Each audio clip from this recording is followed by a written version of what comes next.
Hoy en Sin Distancias, en el programa de la Facultad de Ciencias Económicas y Empresariales de esta universidad, vamos a acercarnos desde un punto de vista técnico al índice de precios al consumo, IPC. Este indicador viene registrando datos cercanos al 0% o negativos. Por ejemplo, en 2014 cerró en un menos 1%, un dato histórico de toda la serie desde el año 1961. En cuanto al IPC del año pasado, de 2015, se ha cerrado en un 0%. Conocer las cuestiones técnicas del IPC es necesario para poder interpretarlo correctamente o para desterrar algunos mitos como, por ejemplo, que el euro ha encarecido la cesta de la compra. Otro tema del que se viene hablando desde hace tiempo es de los riesgos de una deflación. Bueno, pues son varios aspectos de los que vamos a hablar ahora con la colaboración de María Jesús Fernández, nuestra invitada hoy en el programa, economista senior en el Gabinete de Coyuntura y Estadística de la Fundación de las Cajas de Ahorro Funcas, también profesora tutora del Centro Asociado de la UNED de Madrid. Gracias por acompañarnos. Bienvenida a nuestro programa. Muchas gracias. La primera cuestión obligada, y no sé si en la introducción he cometido o he dicho algún dato incorrecto, es ¿qué es y qué mide el índice de precios al consumo? El índice de precios al consumo mide el precio de una cesta formada por cerca de 500 artículos, tanto bienes como servicios, que son representativos del consumo medio de un ciudadano medio, ¿no? Mes a mes se toma datos de los precios de cada uno de estos artículos y así obtenemos información del precio de esa cesta de consumo de referencia. Y a partir de ahí esto se expresa en forma de números índice, que es lo que llamamos el IPC. Y la tasa de variación de este índice con respecto al mismo mes del año anterior, es decir, la tasa interanual de variación de cada mes con respecto al mismo mes del año anterior, es lo que conocemos como la tasa de inflación, que lo que mide es el encarecimiento de la cesta de la cesta de consumo de este consumidor medio representativo. También se habla del índice subyacente, que además da otros datos diferentes. ¿Se utiliza para otras cuestiones? ¿Qué diferencia hay entre los datos de IPC y de índice subyacente? El índice subyacente lo único que hace es eliminar de esta cesta de consumo los productos más volátiles, que son los productos energéticos y los alimentos no elaborados. La evolución de los precios de estos productos es muy errática, muy volátil, depende de circunstancias como que las cosechas sean mejores o peores, de la evolución de los precios del petróleo en los mercados internacionales, etcétera. Y entonces no nos da una referencia adecuada de cuáles son las tensiones inflacionistas de la economía, ¿no?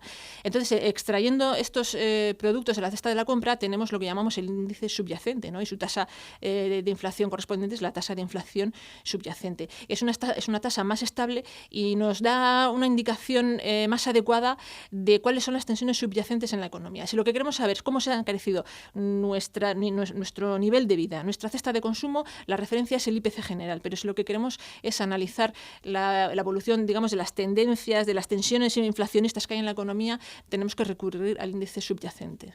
¿Para qué sirve en general este tipo de información? ¿Para qué se utiliza?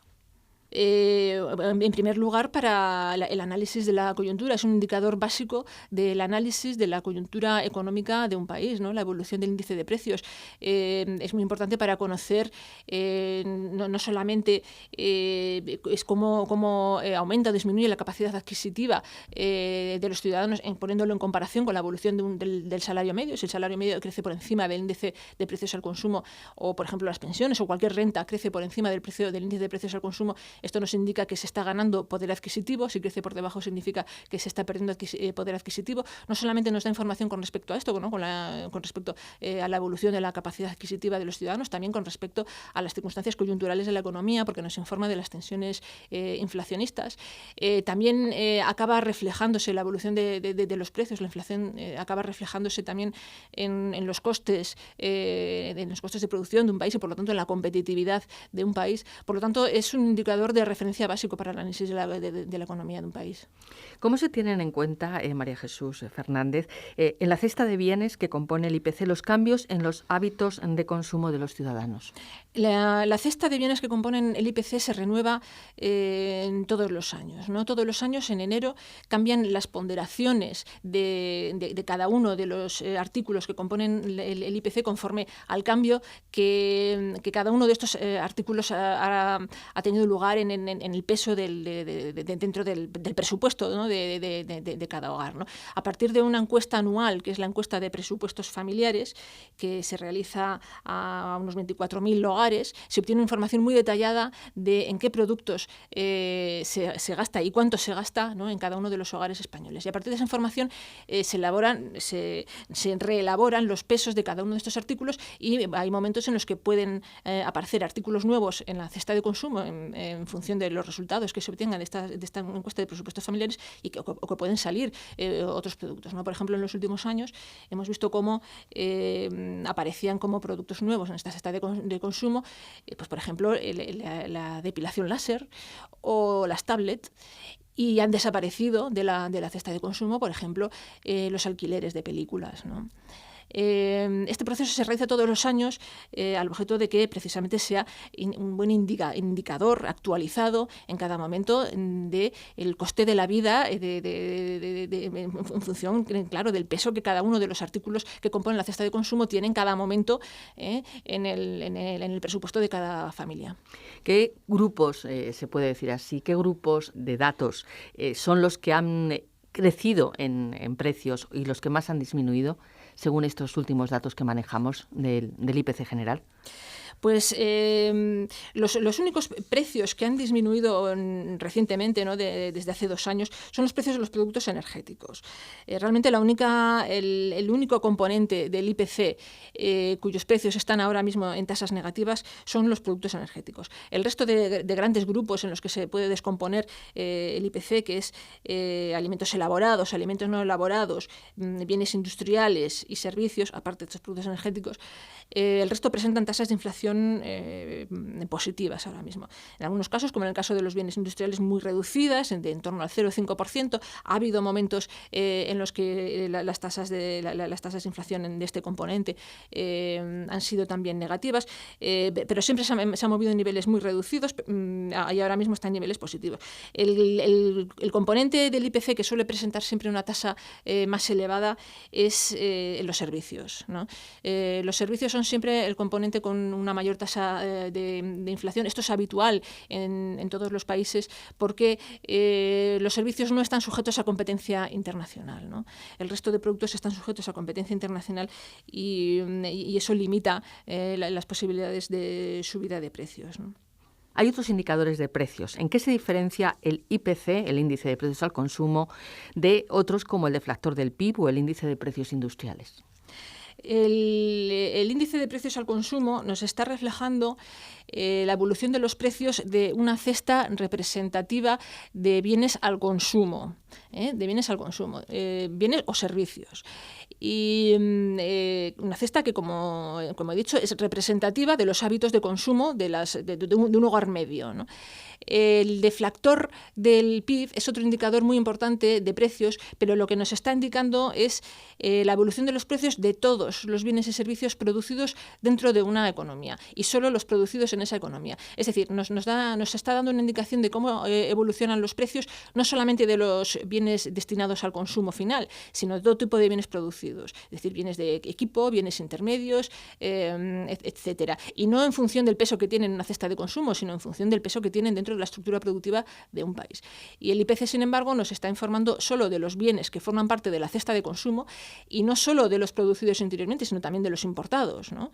Dentro del IPC, en esa cesta de consumo hay bienes producidos interiormente y bienes importados, y solo los destinados al consumo, mientras que el deflactor del PIB nos está informando de todos los precios de todos los bienes y servicios producidos en la economía. Es un indicador más amplio que nos da una información pues todavía más completa de cuáles son las tendencias inflacionistas de una economía.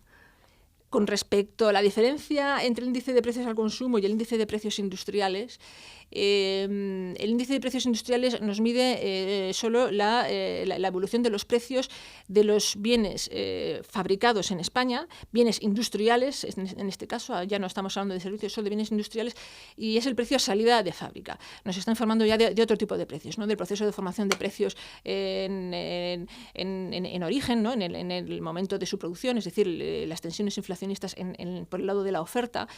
Nos está ya dando otro tipo de de información, ¿no? Nos está hablando sobre cómo evoluciona el coste de la vida, ¿no? Que es de lo que nos informa el IPC. Tenemos otro dato que es el índice de precios al consumo armonizado. Supongo que pone en relación todos los países que forman parte de la zona euro. Sí, efectivamente, el índice de precios al consumo normal se calcula según nuestra metodología normal, la metodología que ha desarrollado el INE, y mientras que el índice de precios armonizado se elabora siguiendo una metodología común, armonizada, homogénea en todos los países de la Unión Europea, ¿no? Entonces, Yo he dicho euro, entonces serían en todos los países de la Unión Europea. Europea. Sí, no solo del euro, sino de toda la Unión Europea. Y con el objeto de que sean comparables, ¿no? Están todos elaborados con una misma, en cada uno de los países de la Unión Europea elabora su índice de precios al consumo armonizado en base a esta metodología, con el objeto de que sean comparables, ¿no? Las tasas de inflación de todos los países. Pero la mayoría de ellos han seguido manteniendo, a partir de la introducción del índice de precios al consumo armonizado, siguieron manteniendo, como es el caso de España, el índice de precios nacional calculado según la metodología nuestra nacional. Y la diferencia metodológica es muy escasa, es muy pequeña, ¿no? Hay unas diferencias en cuanto, por ejemplo, a la cobertura de los artículos que forman parte de la cesta de la compra. En nuestro índice de precios al consumo se incluyen las partidas que representan más del 0,3 por mil del gasto de las familias, mientras que en el índice de precios armonizados se incluyen las partidas que representan más del 1 por mil, ¿no? Y también hay una pequeña diferencia en cuanto al tipo de hogares que cubre el índice, ¿no? El índice nuestro cubre solo las viviendas familiares, mientras que el índice armonizado cubre también lo que se llama hogares colectivos, ¿no? Que es, por ejemplo, pues, residencias, conventos, cárceles, etcétera.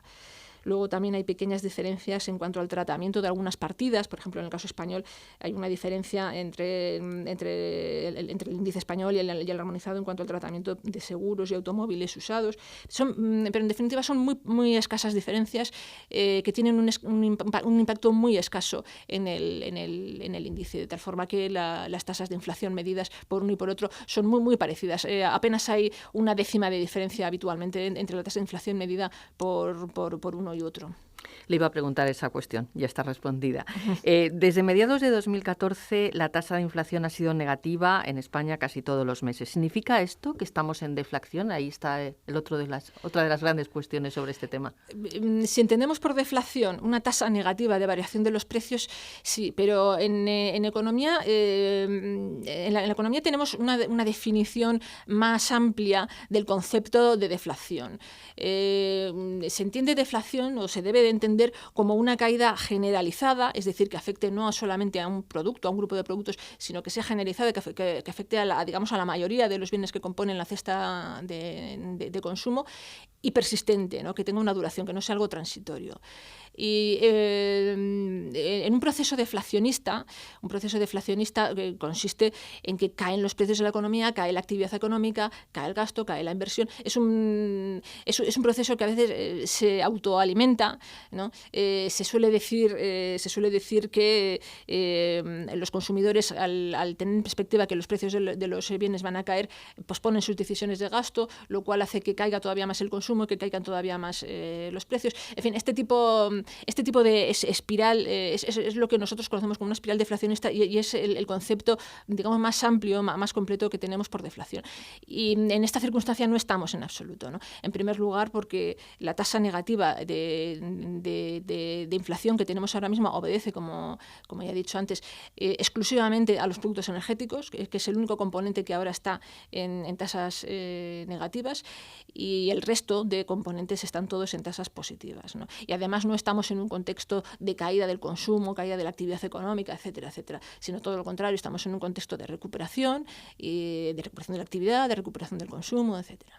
La caída de precios, en todo caso, también favorecerá el consumo. Es que ahí hay un dato también un poco... Yo leo unos artículos y otros y me quedan dudas. En un proceso que se entiende como tal, como proceso deflacionista, caen todos los precios, incluyendo los salarios. Los salarios es otro precio más, ¿no? En un proceso deflacionista de estas características, en que caen los precios, caen también los salarios, cae la demanda, ¿no? Realmente es difícil encontrar procesos deflacionistas de este tipo en la historia económica. No hay tantos. No es algo muy habitual, ¿no? Yo creo que el principal problema de la deflación, más que este efecto de retrasar decisiones de gasto, que es el que se suele, sobre el que se suele hablar más habitualmente en los medios de comunicación, que yo no creo que sea tan importante, porque realmente lo de que los precios, esperamos descensos de los precios, eso es algo que desde hace ya mucho tiempo con los productos tecnológicos ocurre, y no por eso se ha frenado el gasto en estos productos, ¿no? O sea, si vamos a comprar un ordenador o una tablet hoy, sabemos perfectamente que dentro de un año va a estar más barato y va a ser mejor, ¿no?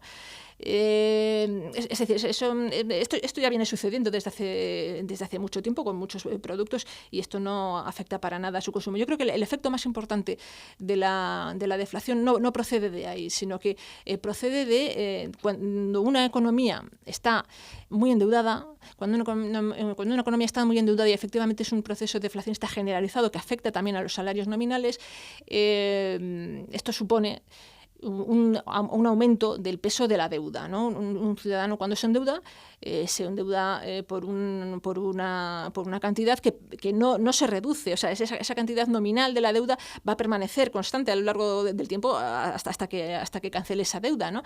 Pero si se reducen sus salarios, entonces el peso de esa deuda aumenta. Entonces, un proceso deflacionista que afecta también a los salarios nominales, este es el efecto, realmente el efecto negativo. Es de aquí donde procede el impacto negativo sobre la actividad económica, que al aumentar el peso de la deuda en economías, cuando está la economía endeudada, cuando se trata de economías endeudadas, se reduce la capacidad de pago de los individuos que están endeudados. Esto les obliga a recortar sus decisiones, a recortar su consumo, a modificar sus decisiones de gasto, y esto induce una mayor caída del consumo y de la actividad económica. Hay otra cuestión que hemos dicho en la introducción, que hay un mito, por ejemplo, que es que el euro ha encarecido la cesta de la compra. Además, es una cuestión que nos ha apuntado María Jesús Fernández cuando estábamos preparando un poco las cuestiones de esta entrevista. ¿Ese mito es real? ¿Es así?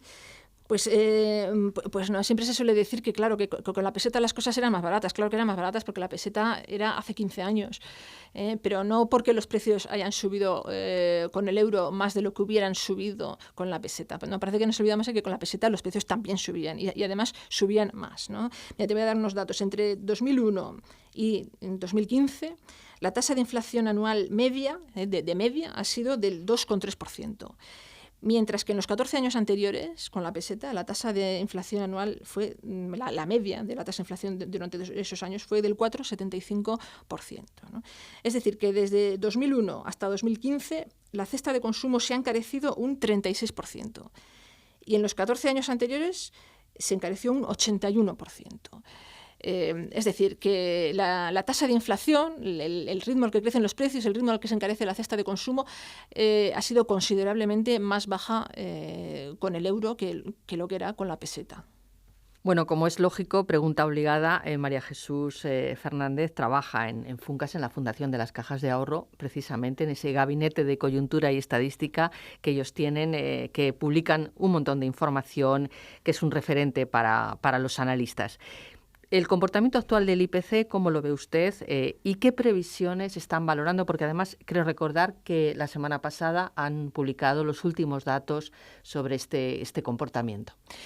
Sí, se ha publicado, el INE publicó el dato provisional de inflación del mes de abril, que se sitúa en el menos 1,1%, es decir, la tasa es más negativa que en los meses anteriores. Como consecuencia, parece ser, según nos ha indicado el INE, bueno, según ha indicado en la nota de prensa, como consecuencia de la caída de los precios de la electricidad.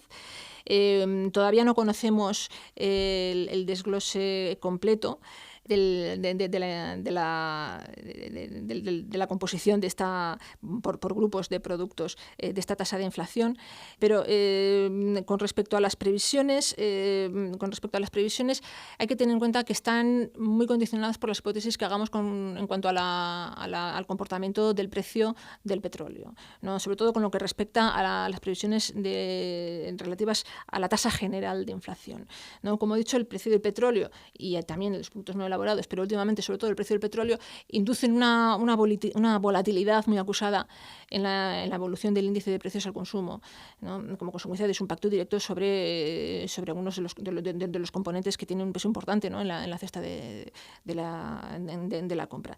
Y como no podemos hacer previsiones sobre cómo se va a comportar el precio del petróleo, lo que hacemos es hipótesis, ¿no? Y en un escenario en el que suponemos que el precio del petróleo se va a mantener en torno al nivel que se mueve ahora mismo, estas últimas semanas se está moviendo en torno a $45, pues si se mantuviese en ese nivel a lo largo de lo que queda de año, pues la tasa de inflación sería reduciendo, o sea, sería aumentando, mejor dicho, es decir, sería menos negativa, y se volvería positiva en torno a septiembre. Y a partir de ahí ya recobraría una tendencia ascendente. Evidentemente, si el precio del petróleo sube por encima del nivel en el que se encuentra ahora mismo, pues la tasa de inflación se volvería positiva antes, ¿no? A lo mejor un par de meses antes, y acabaría el año en un nivel superior, ¿no? Al que acabaría bajo el primer escenario, ¿no? Y al contrario, en un escenario de caída del precio del petróleo, pues las tasas de inflación negativas durarían más meses, ¿no? Y al final del año acabaríamos en un nivel inferior al del escenario central. Sin embargo, con respecto a la inflación subyacente, las previsiones son más estables, no son tan dependientes de lo que ocurre con el precio del petróleo, ¿no? Y las previsiones apuntan a que se va a mantener en un nivel de en torno al 1%, que es el nivel en el que se está moviendo en los últimos meses a lo largo de todo lo que queda de año. Me resisto a contar en el programa con la participación de María Jesús Fernández y no preguntarle por una cuestión que ya dejó Ángel Laborda aquí expuesta en su última intervención. Era la previsión de crecimiento y la incertidumbre política por no tener un gobierno en el plazo previsto y las próximas elecciones. A pesar de eso, en la última nota de prensa de Funcas mantienen la previsión de crecimiento a pesar de esta incertidumbre política, ¿no es así? Pues el panel de previsiones, que es a lo que tú te refieres, es una recopilación de previsiones de 17 institutos de análisis, de 17 casas que nos dedicamos a hacer previsiones sobre economía, ¿no? Nuestras previsiones no las hemos modificado todavía, siguen siendo, o sea, Funcas tiene sus previsiones y luego además recopila este panel de previsiones, ¿no? Que a partir del cual elaboramos lo que llamamos la previsión de consenso como la media aritmética de las previsiones de los 17 servicios de estudios, instituciones que participan en ese panel, ¿no? Entonces, nosotros no hemos modificado nuestras previsiones, pero el panel del que me estás hablando, que lo hemos publicado recientemente, efectivamente,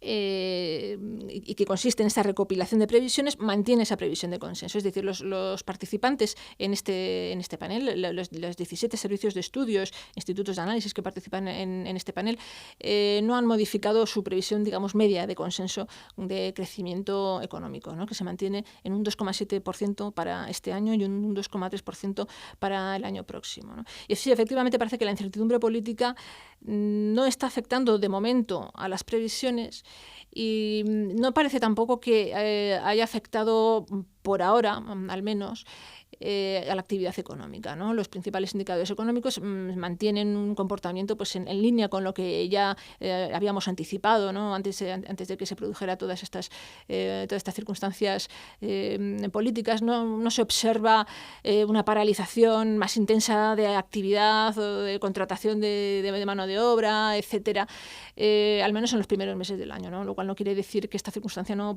pueda cambiar en los próximos meses. Sí, las previsiones, en cualquier caso, por retomar un poco lo que habíamos dicho en el programa anterior con Ángel Laborda, de Funcas, en cuanto a la previsión de crecimiento de la economía española, estaban en torno a esa cantidad más o La menos. nuestra Sí. coincide exactamente con la previsión de consenso del panel, 2,7% para este año y 2,3% para el año que viene.